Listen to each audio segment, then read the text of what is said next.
सिंगरौली जिले में जयंत कोयला खदान में हैवी ब्लास्टिंग की वजह से खदान से सटे इलाके में एक घर अचानक गिर गया, जिसमें 17 साल के राजकुमार बसोर नाम के युवक की दबकर दर्दनाक मौत हो गई, जिसको लेकर आक्रोशित ग्रामीणों ने कोल परिवहन को रोककर विरोध प्रदर्शन किया।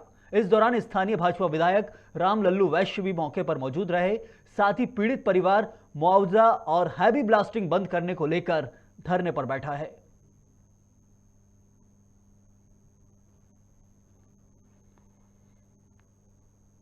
एक 1:30 के बीच में ब्लास्टिंग हुई और उसके घर का मलबा गिरने से राजकुमार बसोर की मृत्यु हो गई और एक बकरी भी दबी, वो भी मर गई।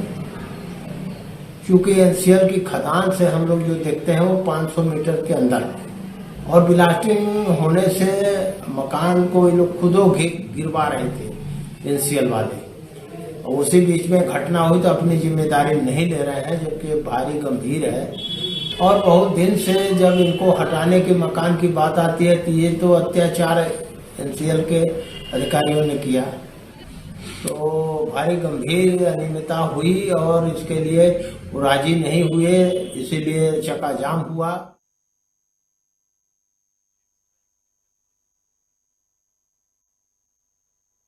और खदान में हैवी ब्लास्टिंग की जाती है और उसके बगल में सटा हुआ एक घर था जो अचानक वहां पर गिर गया। ब्लास्टिंग की वजह से ऐसे कई मामले प्रदेश और देश के अंदर निकलकर सामने आते हैं, जहां पर ब्लास्टिंग के कारण कई नुकसान देखने को मिलते हैं। वही ये पूरा का पूरा सिंगरौली जिले का मामला, जहां पर 17 साल के राजकुमार नाम के युवक की दर्दनाक मौत भी हो गई है।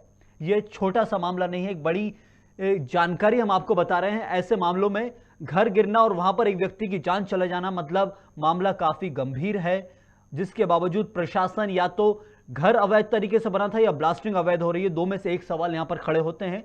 हम जल्दी कोशिश करेंगे अपने संवाददाता से जुड़कर आपको विस्तार से जानकारी देने की।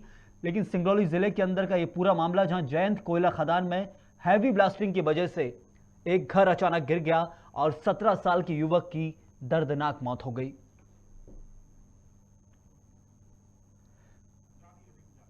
वहीं स्थानीय भाजपा विधायक राम लल्लू वैश्य भी मौके पर मौजूद हैं। साथ ही साथ पीड़ित परिवार अब मुआवजा और हैवी ब्लास्टिंग बंद करने को लेकर धरने पर बैठा है। सिंगरौली जिले के अंदर ये नया मामला नहीं, हम आपको बता दें ऐसे कई मामले प्रदेश और देश में सामने आते हैं जहां पर ब्लास्टिंग चलती है खदानों के अंदर और ऐसे नजारे सामने आते हैं। फिर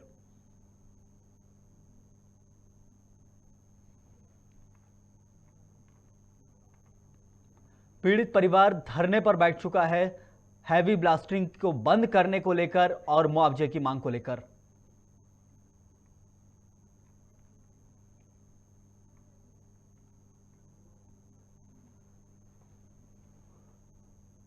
वहीं आक्रोशित जो ग्रामीण थे वहां पर उन्होंने विरोध प्रदर्शन किया। साथ ही साथ कोल परिवहन पर पूर्णतः कुछ समय के लिए रोक लगा दी है, जिसके बाद विधायक ने भी इसमें हस्तक्षेप किया है और कोशिश की है कि इस मामले को जल्द से जल्द सुलझाया जाए। लेकिन ये एक गंभीर मामला, जहां एक शख्स की दर्दनाक मौत हो गई। 17 साल का युवक राजकुमार बसोर, जो कि खदान से सटा हुआ घर था और वहां पर परिवार सहित रहते थे, लेकिन वहां एक युवक की मृत्यु हो जाना एक ब्लास्टिंग के चलते सवाल या निशान दोनों चीजों पर खड़े होते हैं। या ब्लास्टिंग अवैध है या क्योंकि ब्लास्टिंग वाली जगह पर घर होना यह स्वाभाविक चीज नहीं है। एक सवाल या निशान खड़ा होता है इन सब पे कि आखिर। और ज्यादा जानकारी के लिए हमारे साथ संवाददाता वंशमणि द्विवेदी जुड़ चुके हैं। वंशमणि, ये पूरा का पूरा मामला है, यहां पर सवाल खड़े होते हैं कि या घर अवैध तरीके से बना हुआ था या फिर ब्लास्टिंग की जो परमिशन है वहां पर प्रशासन निगरानी नहीं कर रहा है। जी वंशमणि, है इसमें ये 500 मीटर दूर खदान होना चाहिए, लेकिन यहाँ पे 1.5 से 2 खदान आ गई है जरूर। और जहाँ पे वो मकान बना हुआ उस घर का अभी तक मुआवजा नहीं वितरित किया गया एनसीएल के द्वारा। सवाल खड़ा होता है कि जो घर बनाया गया था क्योंकि युवक की जो रह रहे थे वहां पर उनकी मौत हो गई है, तो प्रशासन और पुलिस का सबसे पहले इसमें क्या कुछ कहना है? प्रशासन का कहना है कि यहाँ पे जो कंपनी काम कर रही है, वो भी कंपनी के जो जी। काम कर रही है, प्राइवेट कंपनी काम कर रही है, बीपीआर कंपनी।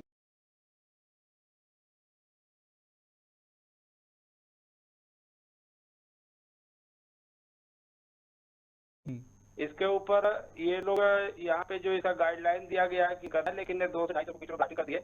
और ये पुराना मकान बना हुआ था, बहुत पहले से लोग रह रहे थे, लेकिन उनको अभी तक मुआवजा वितरित नहीं किया। इस वजह से लोग अपना मकान नहीं छोड़ पाए थे। ये क्या पूरा का पूरा मामला क्या उधर से संबंधित है कि वहां रहने वाले लोग थे वो वहीं के लेबर थे, या फिर किसी और चीज संबंध है उन लोगों का? नहीं, यहाँ के वो पुराने लोग हैं, अपने पट्टे की जमीन में रहते थे, आज के नहीं, वो 20 50 साल पुराने यहाँ के रहने वाले हैं। मामला पूरा का पूरा मतलब खदान के अंदर की लापरवाही का कहा जाएगा जी। वंशमणि।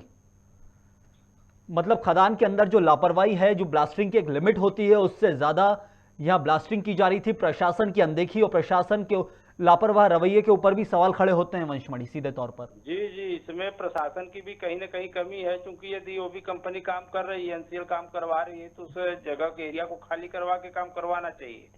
लेकिन यहाँ के प्रशासन की भी कमी है, और जो कंपनी काम करे उसकी भी कहीं न कहीं इसमें बहुत बड़ी लापरवाही है। जरूर वंशमणि, एक बड़ी खबर है ये। प्रशासनिक लापरवाही के चलते एक प्राइवेट जगह पर अनदेखी में अंधेपन से हदें पार करके काम किया जा रहा है, जो किसी की मृत्यु का कारण बन गया। और सीधा उदाहरण ये खबर सिंगरौली जिले में जो हमारे दर्शक देख रहे हैं। बहुत शुक्रिया आपका वंशमणि द्विवेदी, हमारे संवाददाता सिंगरौली से सीधे बता रहे थे कैसे वहां पर जयंत कोयला खदान में हैवी ब्लास्टिंग की वजह से वहां पर एक शख्स की मौत हो गई, घर भरभरा कर गिर गया। लेकिन प्रशासन की अनदेखी है, इसमें लापरवाही है। ऐसे कई मामले